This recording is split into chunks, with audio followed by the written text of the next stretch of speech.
Amen. Áður þið fá ykkur sæti skuluð endilega heilsa einhverjum sem nálægt ykkur og bjóða hjartalega velkomin í Guðs hús.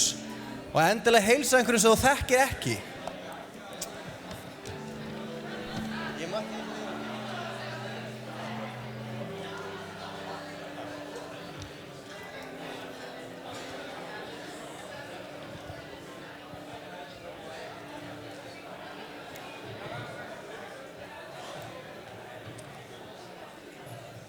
Yndislegt að heyra hennan klið fara hérna salin, greinlega fullt af skemmtilegum mínisamtölum að fara fram. Til að byrja á því að við lesum aðeins hérna saman. Lesum úr Lúkasar Guðspjalli 4. kafla þar sem Jesús talar og hann les út spádóm sem á við hann og við sjáum svo í Postulasögunni að heimferður upp á kirkju hans. Og hann segir, andi drottins yfir mér af því hann hefur smurt mig. Hann hefur sendt mig til að flytja fátækum gleðilegan boðskap, boða bandingjum lausn og blindum sýn, láta þjáða lausa og kunngjöra náðarár drottins. Og vitið hvað, þetta okkar verkefni. Við sem kirkja Jesú Krists, við getum sagt það sama, andi drottins hefur smurt okkur. Við höfum fengið anda Guðs til að halda áfram starfi Jesú Krists, að starfa ekki í okkar krafti, heldur í hans krafti og þetta verkefnið. Flytja gleðilegan boðskap, láta þjáða lausa, boða bandingjum lausn, því þú hefur fyrirgefið mér. Við höfum fengið að upplifa þessa lausn og við viljum færa hana öllum sem í kringum okkur eru og hana vilja þiggja. Amen. Og nú ætla að fá smá tilkynningu sem líka smá vitnisburður nákvæmlega þetta. Vörður ætlar að koma upp og segja okkur frá nokkur sem framöndan. Amen. Spennandi hluti framöndan og ég ætlum að sýna smá myndband hérna sem kemur upp á skjáinn á þriðjudagskvöldið næstkomandi á Stöð 2. Þið sem eru með Stöð 2. Þið sem ekki eru með Stöð 2 farið í heimsókn til ykkur sem með Stöð 2. Og hérna frábær reynslusaga og vitnisburður það sem Guð gerir. Guð reisir upp úr því sem vonlaust. Algjörlega vonlaust. Mannlega séð vonlaust. Við ætlum að sjá þennan vitnisburðu upp á tjaldinu. Svo byrja ég baksmakkað og eftir 3 vikur ég orðin dagdrykkjan. Mér fannst kúl og töff að allir var hræddir við mig og vissu hver Lena Lúni var og Lena Strikk. Ég á hvergi heima. Ég búin að koma sjálfur mér á götuna og syni mínum. Og mér langaði bara að deyja. Og ég reyndi oft að taka mitt eigið líf. En í þetta skipti lagði ég ekki á flótta. Í þetta skipti var ég að bjarga algjörlega lífinu mínu. Og Samhjálp gaf mér nýtt líf. Hjálparhönd, þriðjudag klukkan 19:50 og strax þar á eftir Empire, The Brink, Ballers of the Strain. Stöð 2, margfalt skip. Já, gefum gott það.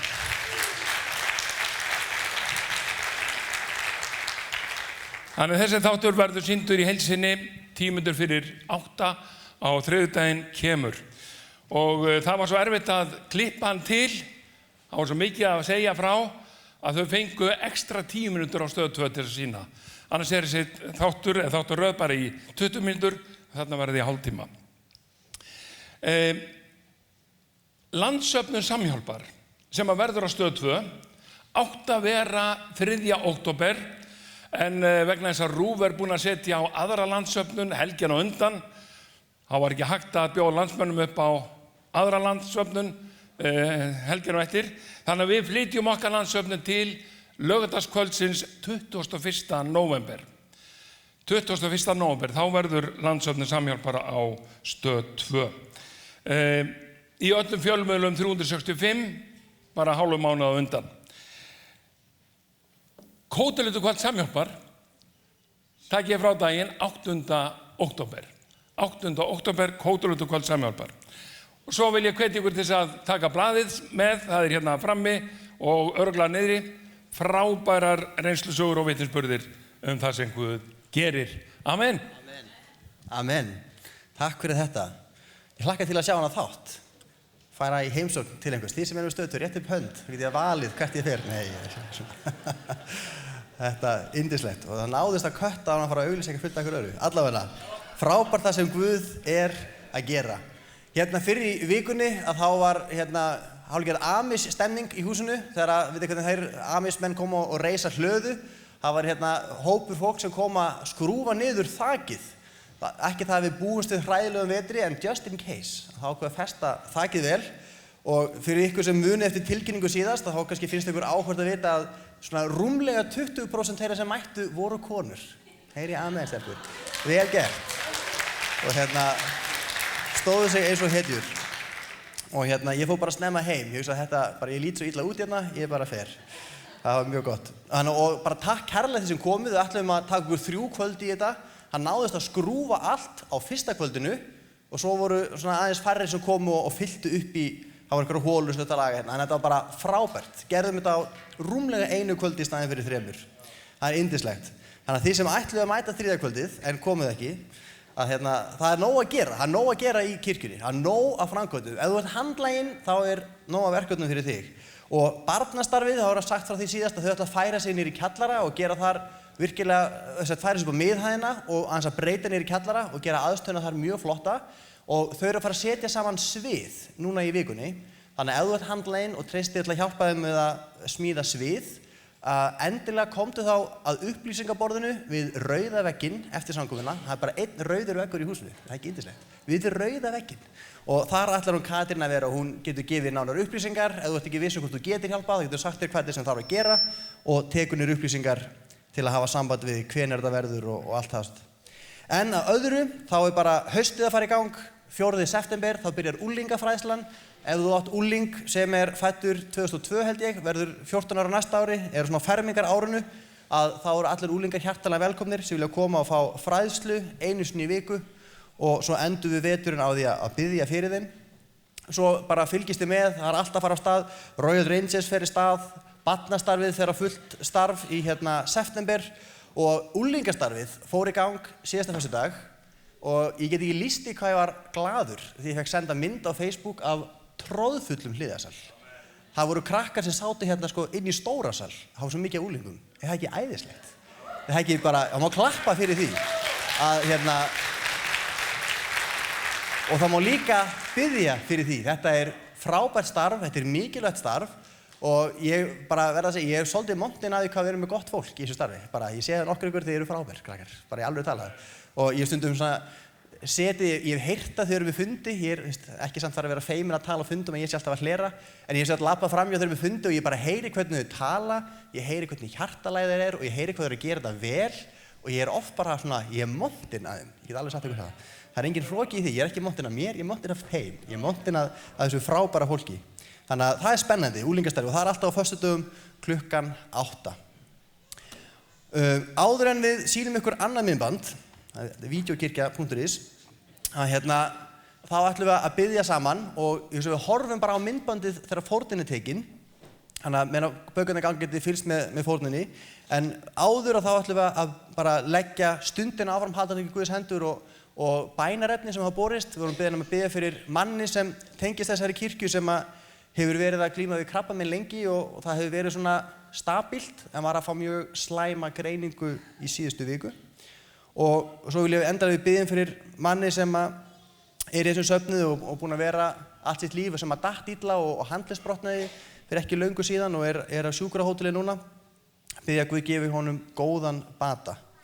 Og ef þið hafið bænarefni á ykkar hjörtu sem þið vilja við biðjum fyrir, þá með endilega gefa þau til kynna með því að rétta upp hönd. Og ef þið hafið einhver þakkarefni, þá gaman að sjá þau líka.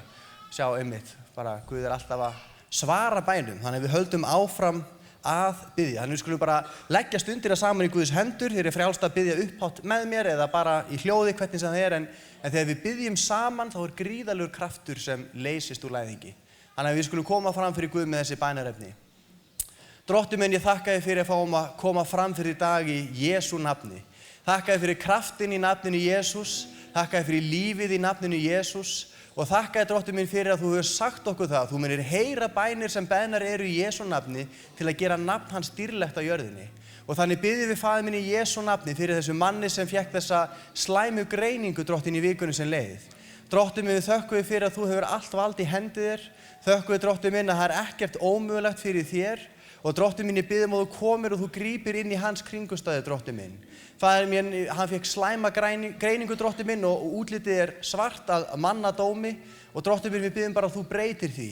Við biðum að þú snúir þessu við, heilagi Faðir, og við biðum, Drottinn minn, að þú gefir undraverðan bata, heilagi Faðir.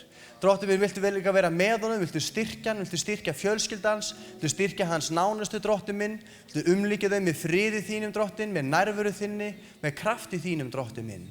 Og við biðjum það, heilagi Faðir, að þetta bænarefni mætti verða þakkarefni, Drottinn minn, fyrr en síðar, heilagi Faðir. Og svo biðjum við fyrir bróður okkar sem getur ekki verið með okkur í dag því að hann illa brotinn, Drottinn, og hvílir á sjúkrahóteli, Drottinn. Faðir, ég biðjum að gefa honum skjótan bata, góðan bata, Drottinn, að hann verði algjörlega heill, Drottinn minn, sára sinna, og Drottinn að hann geti komið og verið með okkur aftur sem fyrst, Drottinn minn. Ég biðjum að þú blessir hann og þú sért með honum, heilagi Faðir. Og Drottinn minn, svo lyftum við öllum bænaröfnunum sem voru bak við uppréttar hendur. Drottinn minn, þakka þér fyrir að þú þekkir þarfir okkar jafnvel áður en við biðjum. Þú þekkir þarfir okkar áður en við nefnum þér, Drottinn minn. Og við komum með þér fram fyrir þig og biðjum, heilagi Faðir minn, viltu mæta? Viltu grípa inn í, Drottinn minn? Viltu snerta við, heilagi Faðir? Drottinn minn, við biðjum að þú komi með friðinn og heimili þar sem ekki friður, Drottinn minn. Við biðjum að koma með lausn og lækningu þar sem fík, Drottinn minn, eða þar sem eru veikindi, Drottinn. Viltu koma, Faðir minn, með von þar sem ekki von. Viltu veita þeim styrk sem að lýjast, Drottinn minn, og viltu koma með þitt ljós þar sem annars myrkur, Drottinn Jesús. Og svo biðjum við það, heilagi Faðir minn, viltu starfa ennþá meira á meðal okkar, Drottinn minn. Og við biðjum eins og postularnir báðu, Drottinn minn. Faðir minn, við viljum vera trúföst í því að predika orðið og vilt þú svo rétt út höndina, Drottinn minn, og viltu gera tákn og undur fyrir Jesú nafn. Drottinn minn, viltu lækna marga á meðal okkar, Drottinn minn. Faðir minn, viltu frelsa marga, Drottinn minn. Viltu leysa fjötra, Drottinn. Viltu leysa bönd, Jesús. Viltu koma og gera undur og tákn okkar á meðal, nafni Jesú til dýrðar, Drottinn minn. Og þannig biðjum við fyrir landin okkar, þannig biðjum við fyrir öllum kirkjum sem boða Jesú nafn, Drottinn minn, kraft þinn, nærveru þína og þinn meðbyr í Jesú nafni, heilagi Faðir. Þannig felum við okkur þessa stund, kirkjun okkar og landið okkar í þínar hendur, Faðir, í Jesú nafni. Amen. Amen. Og yndislegt í kjölfar þess að hafa beðið að sýna smá myndband út af áherslu haustsins sem bænin, og ég hef verið svo uppörvaður af því að í sumar þegar þetta kom í hjarta okkar og svo erum að ræða þetta, þá fannst mér þetta hálf óþægilegt. Við erum að leggja annað til hliðar og þetta kannski svolítið mikil áhersla að gera þetta, bæn og fasta fyrst og svo bænastundir marga daga og eitthvað. Og svo bara fólk að hafa samband og segja, heyrðu, Guð búinn að leggja svo mikið á hjarta mitt í allt sumar að biðja í vetur og ég var að hugsa að gera þetta en ég ætla bara að koma og vera með í þessu. Og svo er að fjölga bænastundum, það verða í vetur bænastundir á þriðjudögum í hádeginu, það verða öll hádegi á þriðjudögum, öll kvöld á miðvikudögum, alla morgna á fimmtudögum og jafnvel fleiri, það hefur kannski komið einhverju með einhverja aðra stund sem þeir vilja vera með. Það eru einstaklingar sem ætla að taka sér saman og vera alltaf í bæn meðan á samkomu stendur. Þetta er frábært. Ég er svo uppörvaður og ég er svo blessaður og ég hlakkar svo til af því að þetta segir mér bara eitt. Það segir mér að Guð er að undirbúa eitthvað. Þetta er alveg svo þegar maður er að keyra fram hjá litlu kaffistofunni og sér brekkuna þarna fyrir framan sig upp á heiðina. Hvað gerir maður? Maður gefur í, eða ekki? Það er brekka framundan, við ætlum að fara áfram og upp. Hvað gerum við? Við gefum í til að undirbúa okkur fyrir það sem framundan. Og mér finnst, það er það sem ég upplifi. Guð er að gefa svolítið í. Það er smá innspýting, það er eitthvað framundan. Og við skulum ekki missa af því. Við skulum vera með og við skulum taka þátt. Vera með í bæninni. Þannig að næst tökum við fórnina og ég hef svona gaman að lesa það sem svona gömlu Hvítasunnu frumkvöldin sögðu. Ég man ekki hvort það var Barrat eða Levi Petrus sem sagði að starfið byggðist upp á tvennu. Bæn og fórn. Og hann var ekki bara að tala fórn og peningum. Ég segi það oft svona í ganni mínu en það er samt pínu sagt að kirkja Jesú Kristi er byggð á mannfórnum. Það er fólk sem fórnar sér. Við fórnum tíma okkar, við fórnum hæfileikum okkar, við fórnum þægindum okkar. Við fórnum fyrir eitthvað sem er gott, fyrir eitthvað sem er þess virði. Og það er ekkert betra en að blessa ríki Guðs.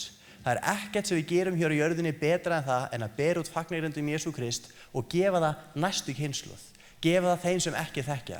Það er ekkert sem við munum gera í þessu lífi sem er mikilvægra en að byggja Guðs ríkið.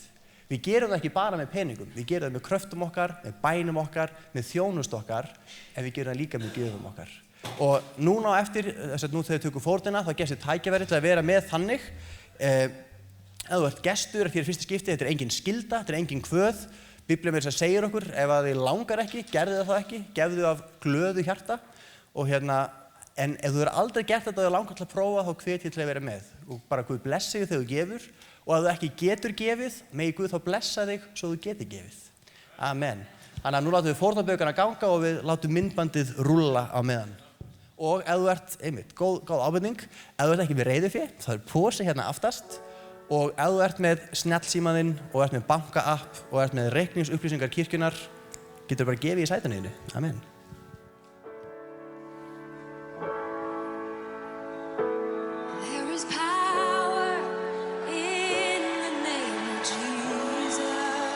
Hver lykillinn að framtíð kirkjunnar? Hvað hægt að gera til að sjá Guð starfa meira í kirkjunni og í lífum einstaklinga? Hvernig getur kirkjan orðið kröftugri og vaxið á heilbrigðan hátt? Grunnsvarið við öllum þessum spurningum er bæn.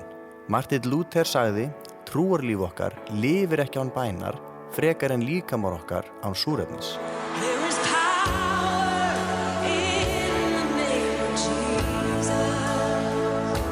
Við í Fíladelfíu viljum ganga út á þau orð Jesú að þeir sem leiti muni finna. Fyrir þeim sem knýr á muni upplokið verða og þeir muni öðlast sem biðja.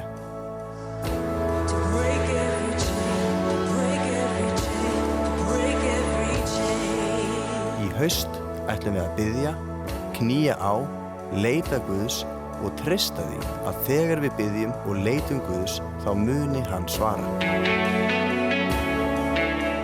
Við væntum þess að sjá Guð starfa meira meðal okkar og mæta okkur með nærveru sinni. Charles Spurgeon sagði, bænastundir eru besti mælikvarðinn á ástandi safnaðar. Þegar nærvera Guðs er til staðar er fólk knúið til bæna. Sömuleiðis er skortur á bæn skýrasta merkið rofin tengsl við Guð. Í haust munum við setja meiri kraft í bænalíf kirkjunnar. Guð svarar bænum og við hlökkum til að sjá hvað gerist þegar kirkjan leggst á eitt og knýr á í bæn.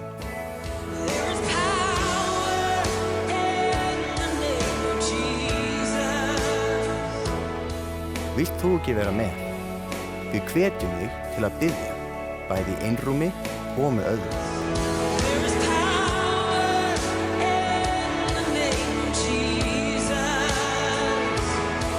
Rick Warren sagði einu sinni, því meira sem þú biður, því minni áhyggjur hefur þú. Tímasetningar bænastunda má finna á heimasíðu kirkjunnar philadelphia.is.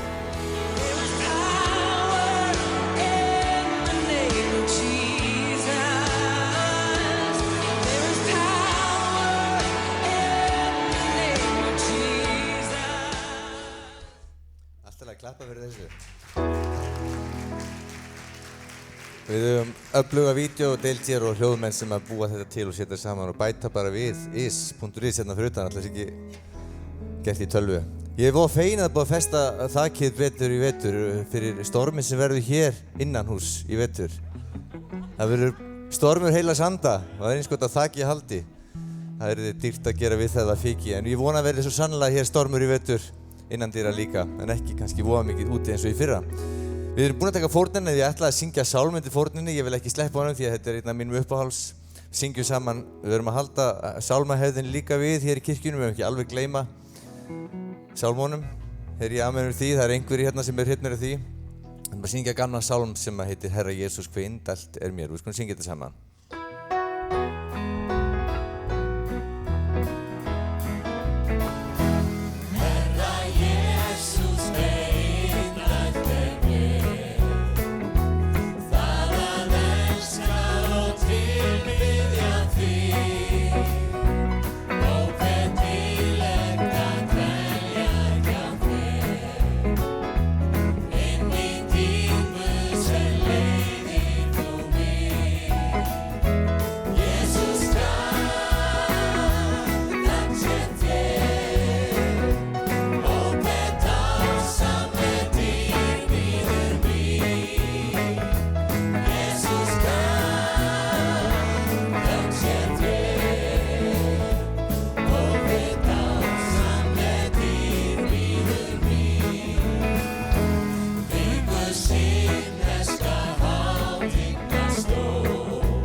Flottur texti á Sigurbjörni Sveinsinni. Við ætlum að syngja næst áður en hún Dagbjört. Ég rosalega spenntur að heyra í Dagbjört. Við eigum sérstakt samband. Ég og Dagbjört, við áttum mikið samskiptum fyrir nokkrum árum, manstu þetta því? Og hún ætlar að predika hér í dag. Ég ætla ekkert að fara nánar til það, það ekkert neitt óeðlilegt. Þetta var mjög eðlilegt samband. Við vorum að tala hver Guð væri og hvernig var að frelsast og hvernig þetta var alls saman. Og Guð einhvern veginn notaði mig á sérstakann hátt á. Ég ekki alltof duglegur maður og mann ofta búið fagnarerindi. Þarna gaf Guð mér einhvern auka kraft og styrk og ég veit ekki hvernig þetta fór þannig að hún hér í dag og ætlar að predika hér í dag. Amen. Við tölum fyrirgefningu síðustu viku. Munið eftir því þeir sem voru þá? Munið ekki eftir ræðina? Já. Ef ekki þá voru hún á YouTube. Þið getið hlusta á hana þar eða á fieldahlipp.is. Við sungum hér lag það að fyllast gleði og fyrirgefa. Og í dag ætlum við að halda áfram að tala andlegt heilbrigði. Ég get tala við ykkur mikið líkamlegt heilbrigði, borða hollt og hreyfa sig, en hún ætlar að tala hér andlegt heilbrigði, hvernig getum haldið sálinni í lagi og samband okkur við Guð. Syngjum saman lag sem að fjallar þetta fyrir náð. Fyrir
orð sem kemur hér fram út Jesus. Þið styrkina dagbyrtu og opna eyru okkar svo við fáum að taka móti því sem þú vilt gefa okkur hér í dag. Amen. Jesus.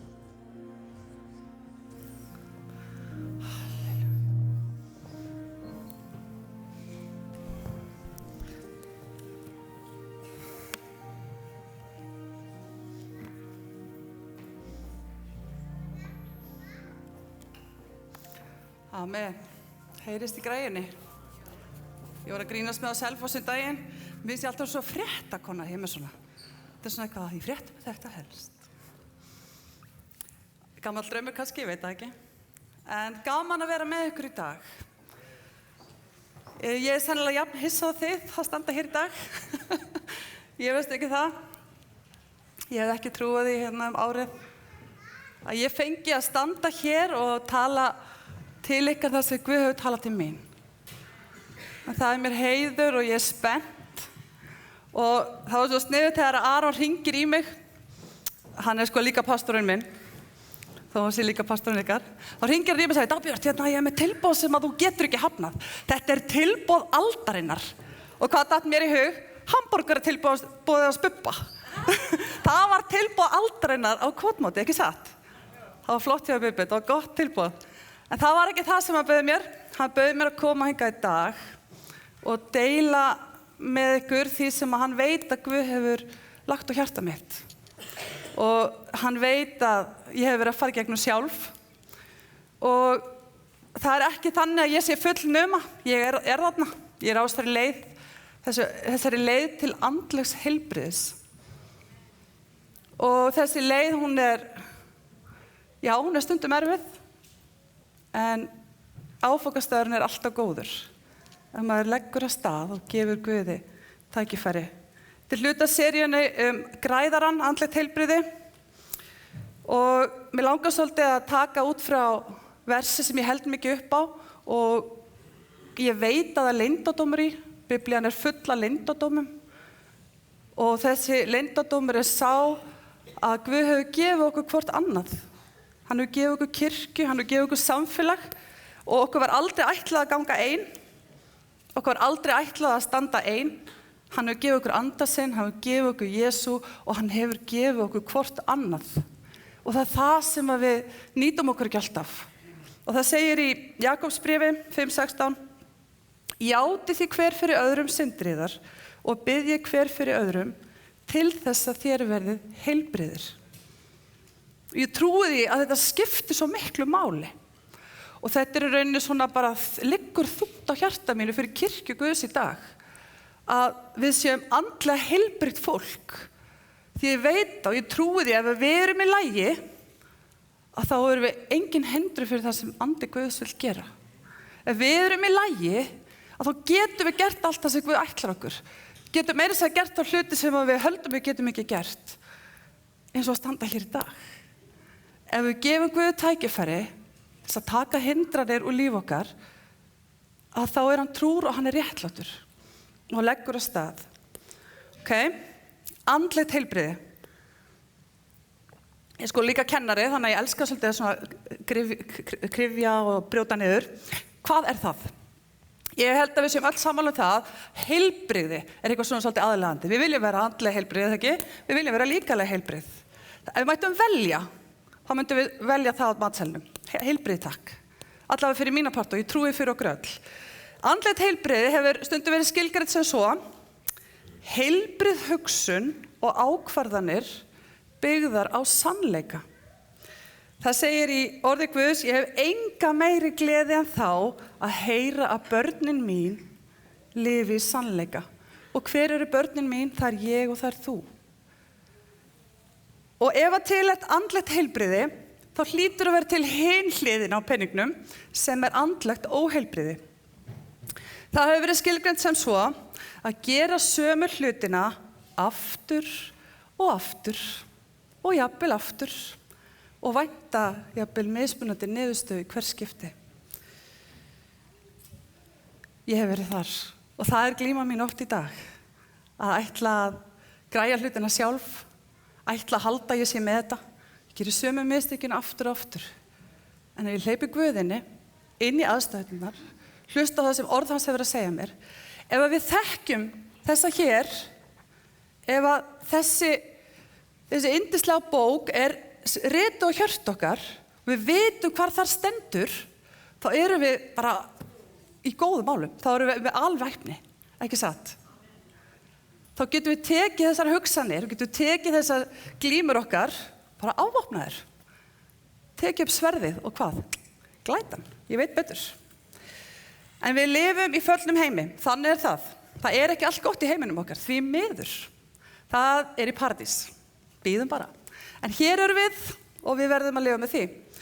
Það margt sem að hendur okkur í þessum heimi. Það margt sem lífið einhvern veginn hendur í okkur. Það verður fólk á vegi okkar, fólk særir okkur, fólk gerir eitthvað okkar hlut, fólk bregst okkur, við bregðumst, við særum, jafnvel þótt við eigum Jesú. Sorry, það samt þannig. Við bregðumst fólki, við særum og breytum rangt, þó að við eigum Jesú. En það til hjálparinn sem hjálpar okkur að gera þessi réttir. Eftir að við höfum ákveðið að gefa Guði líf okkar og vilja, þá nauðsynlegt að gefa honum allt og skilja ekkert eftir. Það segir í orði Guðs, ef einhver í Kristi, hann skapaður á ný. Hið gamla varð að engu, sjá nýtt orðið til. Mörg okkar lifum í svo mikilli fordæmingu. Ég hef einhvern veginn á leið minni leið til andlegs heilbrigðis þessari vinnu sem ég hef verið í, að þá hef ég séð svo oft í sjálfri mér og fólki kringum mig svo mikla fordæmingu. Skammumst okkar fyrir að vera ekki eins og Guð segir okkur að vera, skammumst okkar fyrir að bregðast og fordæmingin tekur einhvern veginn yfir. En það segir líka í orði Guðs, nú því engin fordæming, ekki bara smá, það bara engin fordæming fyrir þá sem tilheyra Jesú Kristi. Og það þannig sem Guð sér okkur. En hvernig sjáum við okkur sjálf? Sjáum við okkur með hans augum? Sjáum við okkur eins og hann sér okkur? Eins og hann skapa okkur? Og hérna finnst mér alltaf svo gott að taka líkinguna með húsið. Að þegar við hleypum Jesú í hjart okkar, að þá opnum við dyrnar og bjóðum hann velkominn. Og það yndislegt. Það besta sem ákvörðun sem ég hef tekið í mínu lífi. En hvað ætlum við að hleypa honum langt?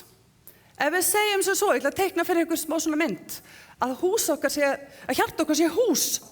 Við opnum, við bjóðum hann velkominn inn í andrið, en ætlum við að bjóða honum inn í allar vistaverur. Ætlum við að bjóða honum inn í öll herbyggin, kjallarann, alls konar drasli kjallaranum, háaloftið, allt sem læst, hurðar sem hafa ekki verið opnað lengi. Í vistaveru okkar, hjarta okkar geta leynst alls konar hluti sem við jafnvel erum búin að setja í óminni, sem við gleymum bara, viljum gleyma, óþægilegt, vont, sárt. Allir þessi hluti sem hafa komið fyrir okkur í lífinu, öll þessi skipsbrot sem við höfum lent í, brostnar væntingar, særindi, allt þetta sem lífið leikur okkur. Stundum það svo sárt að við ákveðum að fara ekki í gegnum það. Við ákveðum bara að pakka því niður og láta þess að það sé ekki hana. Þá gerum við bara svona einna abarnir, muni ekki til abanum. Ég sé þetta ekki, ég heyri þetta ekki og ég tala ekki þetta. Stundum erum við þar. Það getur reynst mjög erfitt að hleypa Guði inn í allar þessar vistaverur, en það öruggt.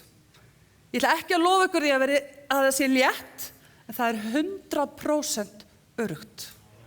100% öruggt. Og ég tala af eigin reynslu þar.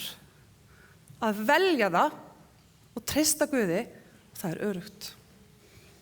Hvað það sem við höfum haldið eftir? Hvað það sem þú hefur haldið eftir? Hvað það sem þú hefur ekki sett Guði í fyrsta sæti? Inn í hvaða skúm og skoti þína hjarta hefur þú ekki hleypt honum út? Hvar leynist synd? Sársauki, ótti, leyndarmál, skömm. Eitthvað sem þú aldrei talað eitthvað sem þú vilt ekki hugsa eitthvað sem þú óttast, eitthvað sem þú óttast að særi aðra eða særi þig. Hvar það sem þú hefur afneitað, læst hurðinni og ert búin að týna lyklinum og vilt ekki finna hann? Ég veit eitt sem hefur lyklað öllum þessum hurðum. Öllum. og flottustu hreinsunargræjur í bænum og til í að gera alþrif fyrir þig. Hreingera húsið þitt svo það veri sópað og prýtt og þar getur verið heilbrigði. Og hann vill fylla þessi herbyggi af einhverju yndislegu, einhverju góðu. Því að það er það sem er svo yndislegt í Guð. Þegar Guð tekur eitthvað frá okkur, eitthvað sem er óæskilegt og ekki gott, þá fyllir það með nýjum yndislegu hlutum. Þegar hann rífur upp illgresi, þá gefur hann eitthvað blómstrandi. Eitthvað sem ilmar vel, eitthvað sem er gott að deila með öðrum, eitthvað sem er gott að njóta. Þannig er bara Guð, þó við stundum höldum eitthvað annað. Höldum að sé refsandi, að hann sé svektur með okkur. Það er ekki þannig, hann er ekki þannig. Hvar stjórnar ótti og óöryggi þínu lífi? Við þurfum að vera tilbúin að skoða þetta. Hvar er það þegar þú hleypur til og tekur alltaf stjórnina, reynir að koma í veg fyrir að eitthvað verði eða eitthvað verði ekki? Það er brjálu vinna. Trúðu mér, við getum fengið frívakt þarna. Við getum lifað í frelsi. Við þurfum ekki að vera á þessari vakt, að vera endalaust að stjórna öllu og öllum. Reyna að koma í veg fyrir eða láta eitthvað gerast. Það er brjálæðislega mikil vinna. Tekur mikla orku og mikinn tíma. Hvar er skömm? Hver særði þig sem að þú forðast að hitta? Áttu eitthvað óuppgert við eitthvað í lífið þínu? Hvaða bleiki fíll er í þínu lífi? Jafnvel í fjölskyldunniðinni sem er þarna? Það vita allir af honum. En það talar enginn hann. Hann tekur hellingspláss, hann þrengir að ykkur, hann skemmir fyrir ykkur, hann er bara þarna. En það minnist enginn á hann. Ég held að í hverju einustu fjölskyldu, ef vel er aðgáð, sé einhver fíll og ég sumum mér heil fílahjörð. Ég hef enga fordóma gagnvart fílum samt. Alls ekki. En hver er þín glíma? Er það ótti? Er það lygi? Er það skömm? Flótti? Þóknun, vantrú, efi, græðgi, særindi, losti. Hver er þín glíma? Og ég þora að fullyrða eins og ég stend hér í dag að allir hér inni, öll sem þetta heyrum, eigum einhverja glímu í líf okkar. Hún getur verið mismunandi, en við glímum öll við eitthvað. Ef við erum þess fullviss að það er ekki, ef við gegnum hugaði fyrir, ég er alveg með þetta, þá skora ég á því að skoða afneitun. Það er eitthvað sem við grípum mjög oft í, að afneita hlutunum. Það segir játi syndariðar fyrir hvort öðru. Og hvað er þá synd?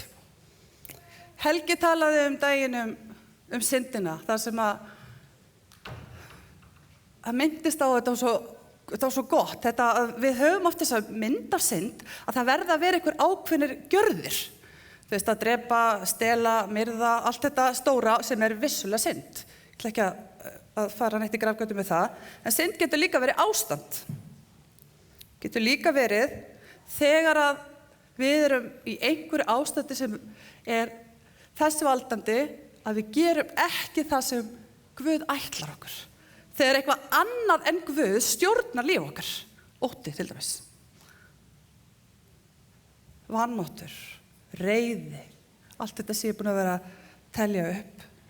Þegar við á einhvern hátt meðtökum það ekki að við erum nýsköpun, meðtökum það ekki að við eigum að lifa í frelsi og verum frjáls, þá erum við ekki á réttum stað. Þá er skekkja í þessu. Þá erum við ekki það fólk sem að Guð vill að við séum. Þá höfum við ekki þann kraft sem Guð ætlar okkur að hafa. Þegar við lifum í fordæmingu þá meðtökum við ekki það sem að okkur er ætlað. En ef Guð fær aðgang að öllum skúmaskotum lífs okkar, öllu hjart okkar, að þá fara yndislegir hlutir að gerast. Ef ekki, þá tökum við okkur stöðu Guðs og fyrir að leika Guð í eigin lífi og mörgum sviðum. Það segir í orði Guðs að það getur enginn þjóna tveimur herrum. Annarkvort þjónum við Guði eða við þjónum holdinu, okkur sjálfum, okkar vilja. Það var svo yndisleg bæn sem ein kona sem ég þekki kenndi mér. Hún var að ströggla og henni fannst erfitt að sleppa á tökunum. Því henni fannst auðveldara að gera þetta bara eins og hún alltaf gert þetta. Það gekk ágætlega, svo lenti alltaf reglu á vegg. En bæn henni var þessi: Drottinn, gefðu mér að vilja þinn. Gefðu mér að vilja þinn. Og stundum þarf það bara hreinlega að vera bæn okkar. Þegar við erum orðið svo vörði að ríghalda í okkar hegðun og okkar hugmyndir og við vitum jafnvel að það okkur ekki til góða og við vitum ekki hvernig við eigum að sleppa því, þá þurfum við að biðja Guð að gefa okkur fúsleika til að hleypa honum inn. Við þurfum að hætta að leika Guð. Þegar við trúum því að við þurfum ekki að Guðs hjálp halda og höldum að snilli okkar og frábærleiki geti redda þessu, að það það svona svipað og vera raftæki sem að tekur úr sambandi. Og ég með iPad, hann ekki í sambandi, hann lifir alveg svolítið, hann lifir alveg allavega vonandi þessa breytingun og eitthvað svo frammetir og jafnvel eitthvað inn í vikuna, jafnvel viku, ég myndi ekki einu svona opna hann, en það kemur að því einn daginn hann verður batterislaus. Eina leiðin til þess að hann fái aftur orku í sig að stinga honum í samband. Ég þekki enga aðra leið og þannig það líka með okkur. Þegar við tökum okkur úr sambandi, að það enda með því að við klárumst. Það enda með því að við getum ekki meir. Og þá förum við að gera alls konar heilsu. Það hefur stundum verið sagt að rótin af flestum eða ekki öllum okkar hegðunarvandamálum sé svo að við viljum vera við stjórnvölinn sjálf. Við viljum vera Guð. Við reynum að stjórna aðstæðum, fólki og öllu mögulegu. Staðreyndin svo, og þetta gaf mér á kjamman, skal segja ykkur, eitt árið. Eftir því sem að við erum stjórnsamari, líklegt að við séum óöruggari og líklegt að við séum fjær því að hleypa Guði inn í aðstæður. Ég var formaður, varaformaður, ritari og gjaldkeri í stjórnsemisfélaginu. Ég reyndi að stjórna öllum og bara, já, ef eitthvað var, ég hafði lausnina, ég græði þetta, við gerum þetta bara svona. Það svo mikið frelsi að þurfa ekki að vera þarna. Það svo mikið frelsi og ég bara hef svo miklu meiri tíma. Í svo margt annað, þeir ekki yfirvinnu að reyna að stjórna öllu. Það var eins og sjónvarpsviðgerðarmaður sem var spurður, hvað svona það versta sem þú lendir í vinnunni? Og hann var fljótur að svara, þegar ég kem og fólk búið að reyna að laga þetta sjálft. Þá fyrst allt komið í klessi, það búið íta alla takana og taka allt úr sambandi og rífi sundur og þá allt komið í klessi, þá hringt. Þannig það svolítið með okkur sjálf. Þegar við reynum að græja þetta, gera þetta. Það alls konar afleiðingar af því að reyna að leika Guð í lífi sínu. Ótti. Adam sagði, ég hræddur því ég nakin. Við verðum hrædd þegar við getum ekki, þegar við erum berskjölduð og vitum ekki. Það sem að hrjáir okkur örugglega mörg, ef ekki flest hér inni, einhvers konar ótti við höfnun. Að ég verði ekki samþykkt ef ég eitthvað eða ef ég ekki eitthvað. Og þá förum við að verða þessu hamstrar í hjóli, að reyna eitthvað til þess að vera samþyktur, til þess að vera elskaður. Það ekki þannig með Guð. Það alveg nákvæmlega sama hvaða dag okkar hefur drifið. Það nákvæmlega sama hversu heimskulega við höfum hagað okkur, hversu bjánalega ákvarðanir við höfum tekið, í hvaða ástandi við erum, bara elskar okkur. Það bara þannig. Hann bara elskar okkur og þráir að við séum heil. Hann þráir að við séum heilbrigð. Hann þráir að við séum frjáls. Frjáls, ekki bundin á nokkrum einasta hlut. Pirringur, ein liðaverkun á því að leika Guð í lífi sínu. Trúið mér, ég man til þessu, þegar þetta gengur svo ekki upp. Allt sem ég búin að plana, allt þetta frábæra sem ég ætla að láta gerast og þá gengur það ekki upp og ég ber ábyrgð á því. Það svo ekki frelsi að vera ekki þarna. Þegar fólk gerir ekki það sem ég ætla að gera og gerir bara allt annað. Það svo gott að vera laus við það. Þreyta. Það tekur mikla orku að vera í hjáverkum Guð. Trúið mér. Það þetta við verðum úrvinda.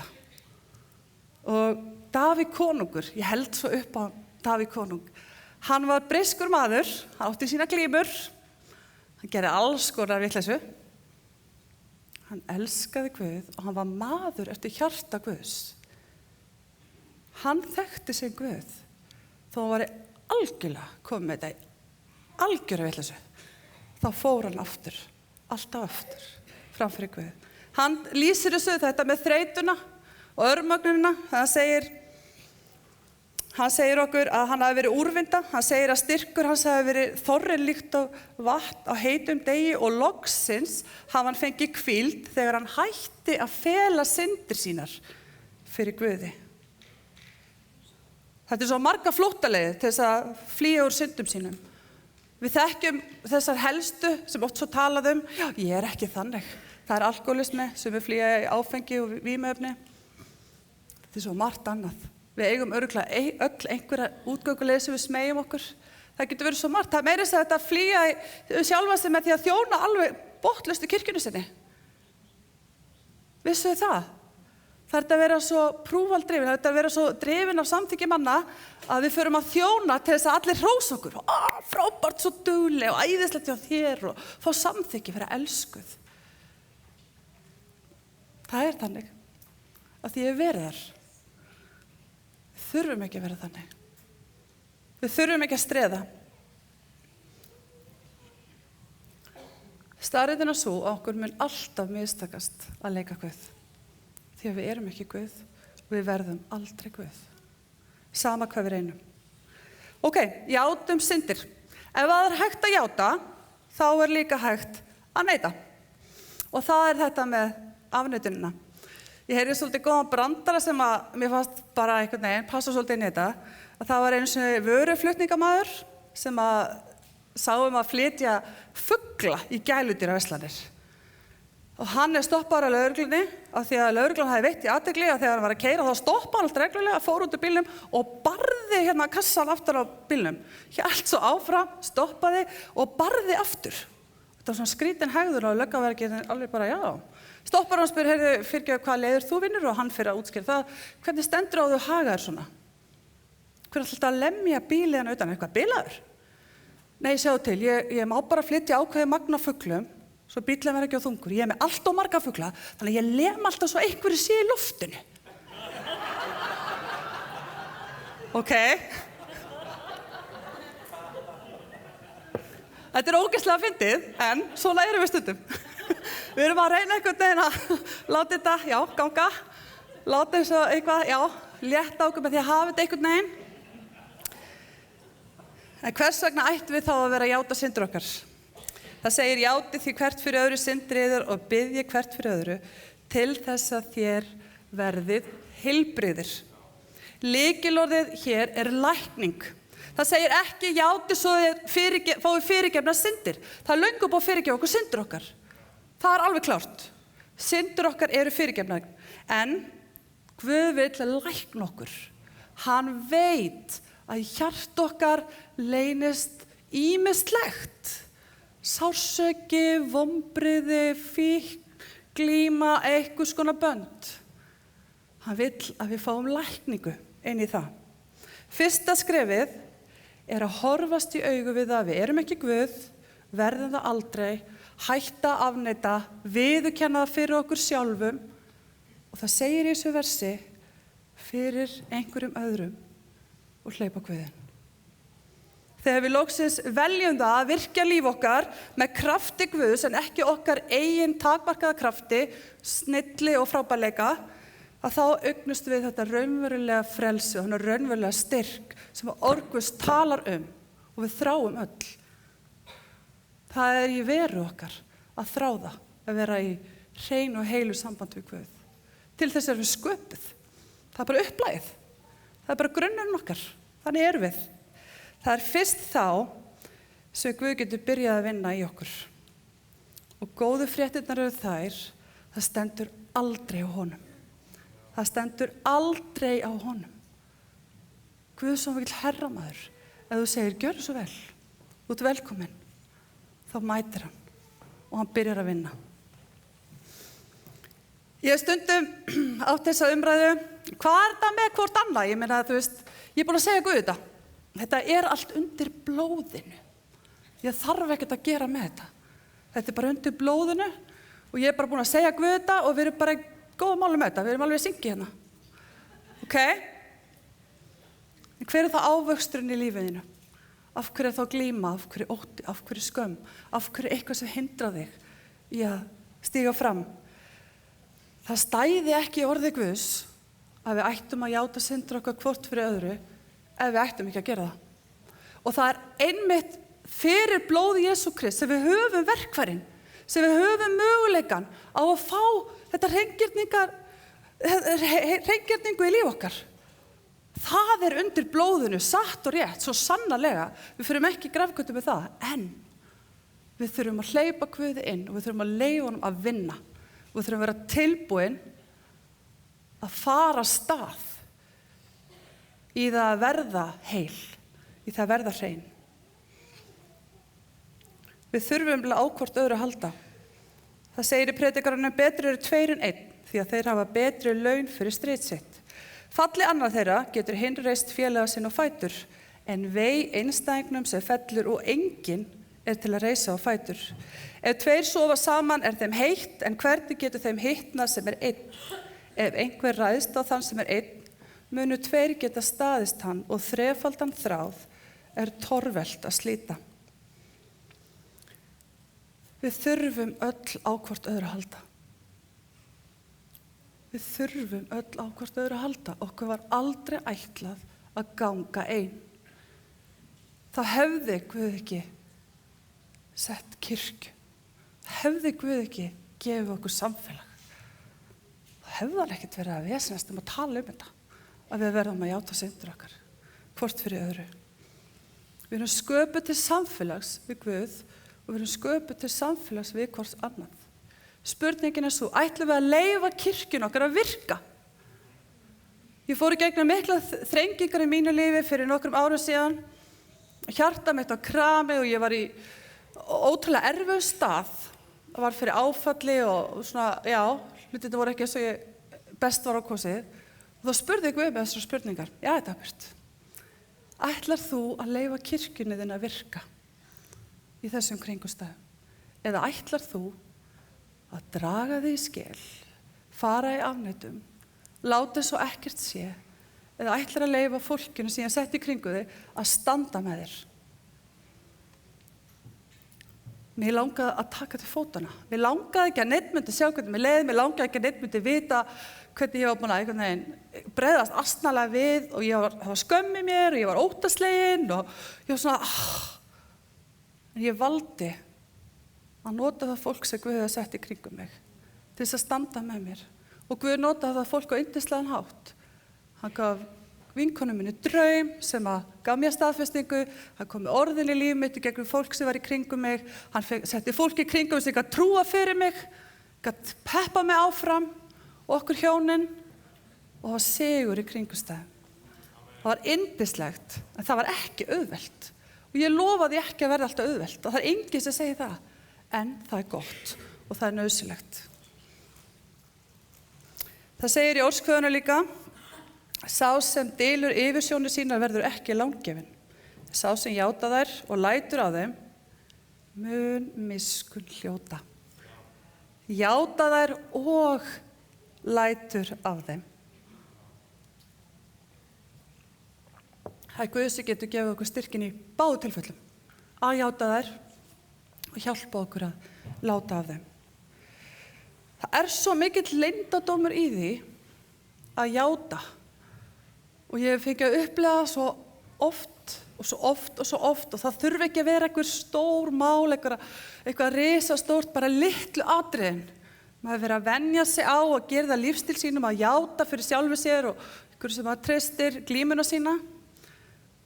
Að þá hættir hugsunin að stækka og enda sem einhverju snjóbolti.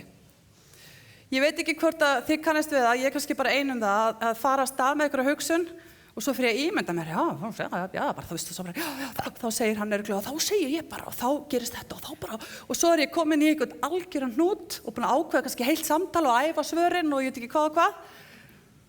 Síðan róa ég mig niður, næ áttum, tala við manni minn, tala við vinkonu mína sem ég treysti og segi hver glíma mín og þegar uppistæði rótir svo og ég er óttaslegin. eða ég óörugg, ég vanmáttug og ég ætla einhverjum eitthvað. Og það svo skrítið og svo merkilegt, þegar við örugglega mörglendi ef ekki öll, að þegar maður byrja að tala eitthvað, þá það ekki eins svakalegt og það virtist. Bara það að játa það, bara tala það út. Það einhver sérstakur leyndardómur í þessu, að gangast við. Því megum ekki gleyma því að það barist hug okkar. Það barátta. Það hér djöfullinn vill stela, slátra og eyðileggja. Það hans eina markmið, að eyðileggja líf okkar. Hann hefur ekkert annað markmið. Og þar sem að ræðst hugsanir okkar. Og ef við leyfum honum að grassera og búa þar, þá verður ávistir ekki góðir. En ef við tökum það sem að Jesús segir okkur og játum, að þá hefur það ekki valdi yfir okkur lengur. En það krefst auðmýktar. Það krefst auðmýktar að vera tilbúin að hleypa Guðinn.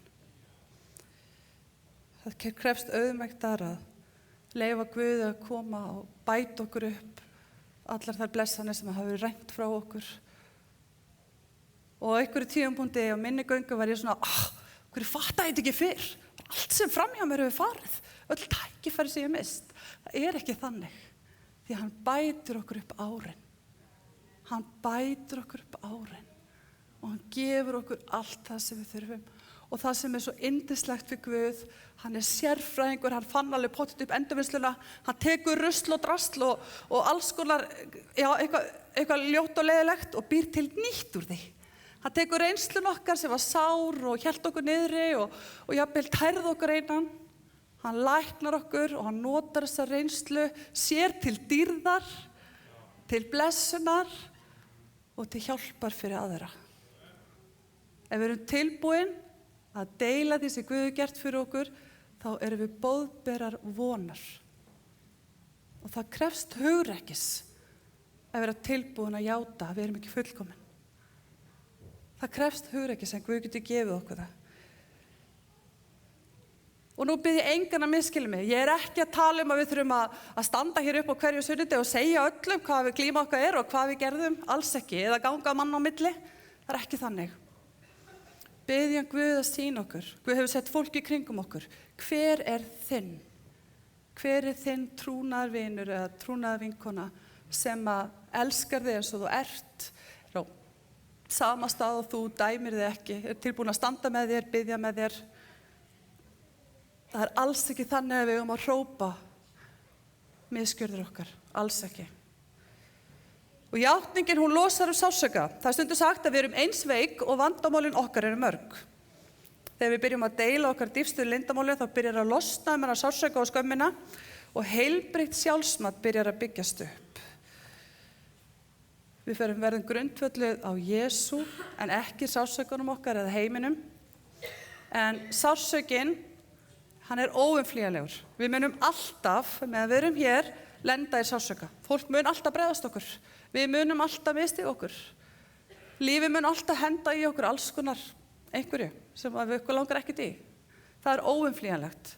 En við höfum val. Og eymd valkostur. Það val hvort við ætlum að vera í eymd og volaði og eiga og bátt og vera fórnarlömb allt okkar líf af því að eitthvað eða hvort við veljum það að stíga út og fá sigurinn í aðstæður. Fyrirgefa eins og Aron talaði hérna síðasta sunnudag. Svo mikið lykill í að fyrirgefa. Og það að fyrirgefa ekki það að samþykkja það sem var gert, alls ekki. Það það að losa viðkomandi út af líf okkar. Hafa ekki lengur stjórn yfir okkur, líðan okkar, hugsunum, daglegu lífi.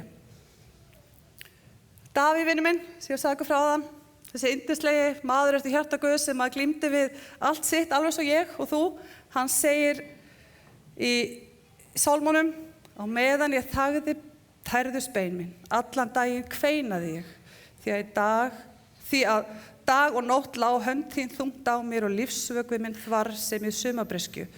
Þá játaði ég syndir mínar fyrir þér og fól eigi misgjörðir mínar. Ég mælti, ég vil játa afbrot mín fyrir drottni og þú fyrirgafst mér syndarsekt mína.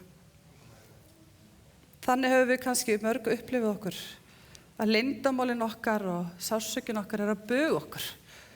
Sektarkennd og við erum að tærast að innan. Við fungerum ekki. Við erum svo sár og það svo mikil þyngsli. Það segir í 1. Jóhannes áminning til okkar að ef við játum syndir vorar, þá hann trúr og réttlátur.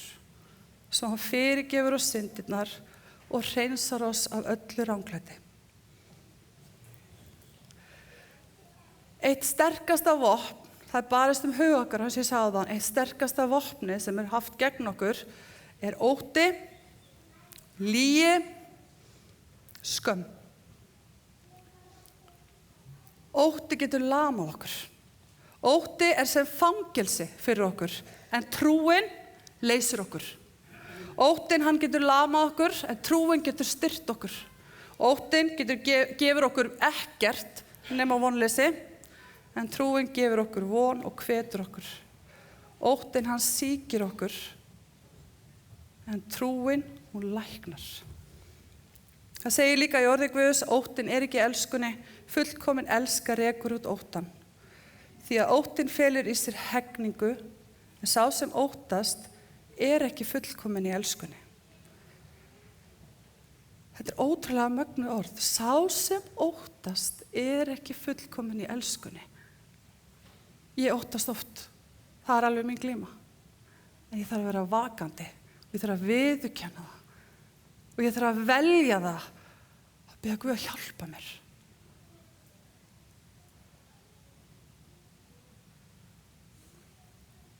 Og Guð mætir.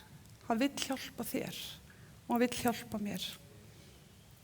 Ég þarf örugglega ekki að spyrja hvort myndir þú velja að lifa óttalausu lífi eða lifa í ótta. Hver þín glíma? Hvaða rusl og drasl leynist í þínu hjarta, í þínu húsi?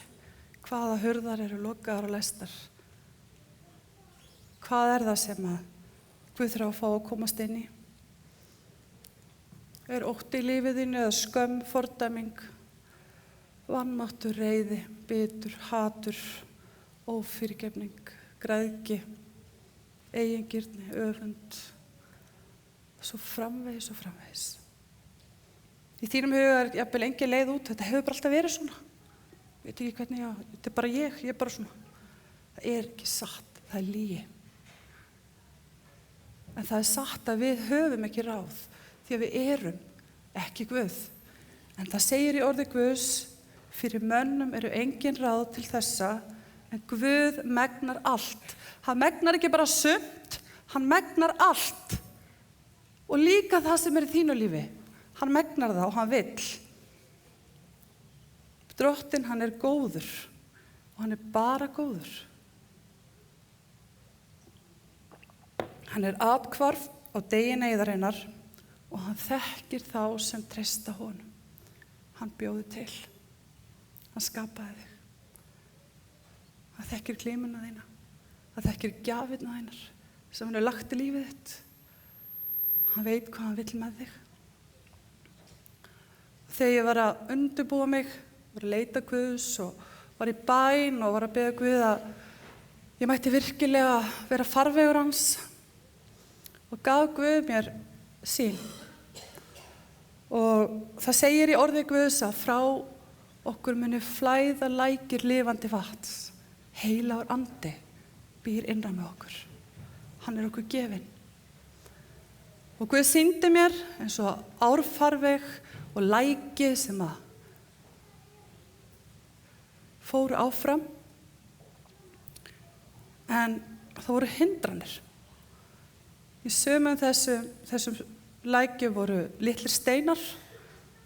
Ég sá hnullunga, ég sá stóra kletta. Og þar sem að þessir steinar voru, þar var ekki rétt flæði. Sums staðar voru stíflur. Meðan Guð segir við mig, ég spurði Guð, hvað það meina? Hvað þetta að segja mér? Og þessi steinar og þetta dót sem var þarna í árfarveginum þessi hlutir í líf okkar sem Guð vill fjarlægja. Hann vill fjarlægja svo það sé ekkert sem hindri flæði hans. Það sé ekkert sem hindri flæði heila sanda líf okkar. Og þegar flæði óhindrað, þá að þá er kraftur sem hægt að virkja til góðra hluta. Þá getum við orðið það fólk sem Guð skapa okkur til að vera. Og þetta er það að hvert og eitt okkar á gjafir og mörg okkar hefum ekki hugmynd það. Við vitum ekki hvað hæfileika Guð hefur gefið okkur. Við kannski þorum ekki þegar við erum svo óttaslegin. Við trúum ekki að við skömmumst okkar svo mikið. Verum farvegur sem að flæðir óhindrað. Verum farvegur heilags anda.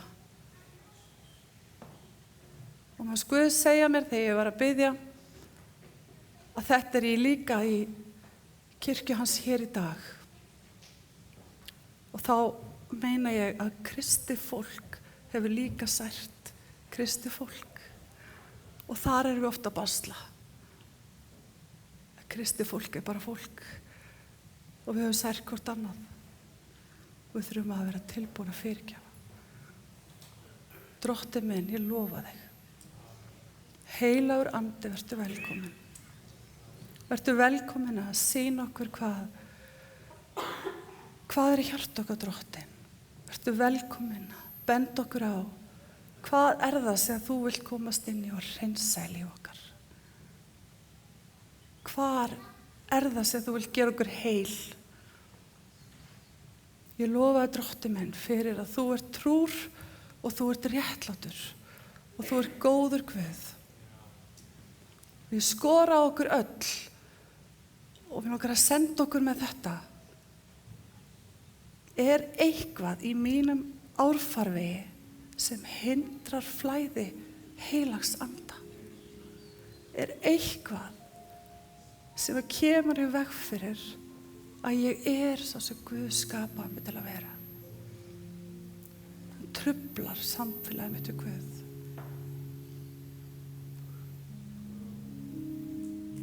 Hver er þín glíma í dag? Jesús er hér í dag. Heilagur andi er hér í dag, hann vill mæta þér. Ef þú þekkir ekki Jesú, þá er hann hér í dag og hann vill mæta þér. Hann vill lækna þig. Hann vill gefa þér líf í fullri gnægð. Líf sem þú getur ekki ímyndað þér. Þú getur átt. Tökum okkur smástund og skoðum hjarta okkar. Erum tilbúin að leyfa Guð að tala til okkar. Hvað er það sem að hindra minn farveg? Ég lofa þér, Drottinn minn. Kom þú, Jesús. Halleluja.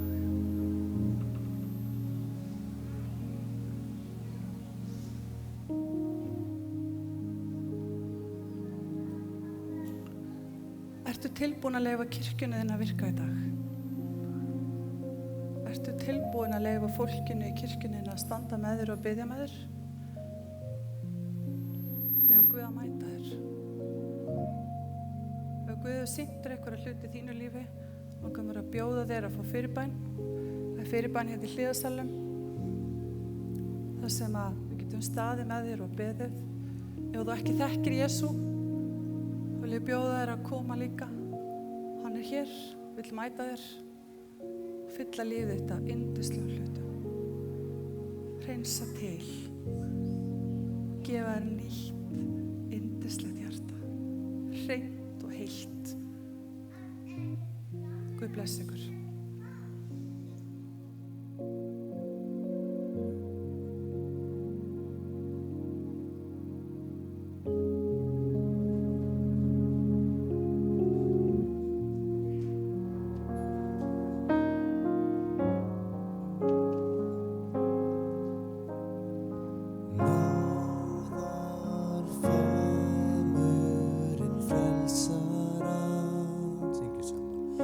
Er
Það komið að lokum samkomunnar í Fíladelfíu í dag. Við vonum að þú hafi notið þess að fylgja okkur eftir og Guð hefur áætlun með þitt líf.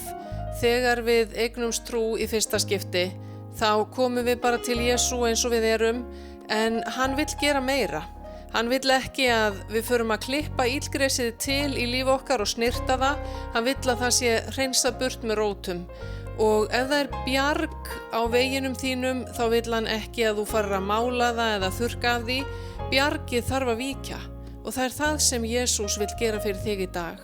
Þú veist hvað hefur bjátað á í lífið þínu, Guð veit það líka og nú skulum við bara biðja hann að hjálpa þér því að hann hjá þér og hann elskar þig. Drottinn, ég þakka þér fyrir alla þá sem eru að hlusta eða horfa á þessa útsendingu og ég þakka þér fyrir það, góði Guð, að þú berð umhyggju fyrir okkur. Þú vilt taka til í líf okkar og þú vilt hjálpa okkur til þess að vera óttalaus, þú vilt hjálpa okkur til að lifa í friði og þú vilt gefa okkur gleði. Og nú bið ég Drottinn fyrir þeim sem eru heima og eru að fylgjast með eða hvar sem þeir eru staddir. Ég bið Jesús að þú læknir sárin. Ég bið Drottinn að þú slítir burt illgresið með rótum og þú ryðjir bjarginu úr veginum. Drottinn, ég bið fyrir þeim sem virkilega finna að þeir þurfa hjálpa að halda. Hjálpa þeim, Drottinn, að finna sér einhver til þess að tala við, til þess að játa syndir sínar fyrir og tala tilfinningar sínar og hvað það sem íþyngir þeim. Ég þakka þér fyrir það, Jesús, að þú vilt gera okkur heil og ég bið þess bara að við megum verða heil. Í Jesú nafni. Amen. Næsta sunnudag klukkan 11 verður samkoma aftur frá Fíladelfíu. Við hvetjum þig til þess að fylgjast með okkur þá, segja öðrum frá því að við sendum út á filadelfia.is og það líka hægt að horfa á samkomunnar hlusta á samkomunnar á Lindinni. Við horfum ekki mikið á þær þar nema við horfum bara útvarpið. En við biðjum Guð að blessa þig, eigðu góðan dag og hlökkum til þess að vera með þér í næstu viku.